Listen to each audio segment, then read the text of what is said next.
आज आहे गुढीपाडवा, मराठी अस्मितेचा आणि नवीन वर्षाचा पहिला दिवस। सकाळी उठून ना सगळ्यात पहिले तर मी रांगोळी काढून घेतली। सगळ्यांच्या अंघोळ्या वगैरे झाल्या, तयाऱ्या वगैरे झाल्या आणि मग आम्ही गुढी उभारायला घेतली। दरवर्षी माझे सासरेच गुढी उभारतात। आता इतका छान दिवस आहे, गुढीपाडवा आहे, तर पोळ्यांचा बेत कसा नसणार। दरवर्षी आम्ही पोळ्यांचा नैवेद्य गुढीपाडव्यासाठी करतो।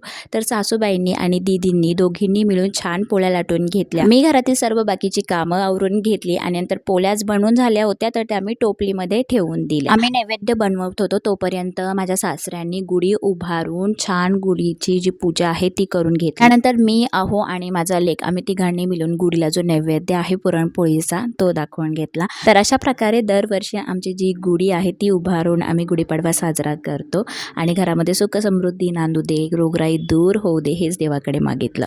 सकाळी सकाळी ट्रॅक्टर पण आलेला, तर घराचं काम चालू आहे, तर ट्रॅक्टर जो आहे तो सकाळीच येतो आणि आज ना मस्त पुरणपोळी काटाची आमटी आणि राईस असा बेत होता।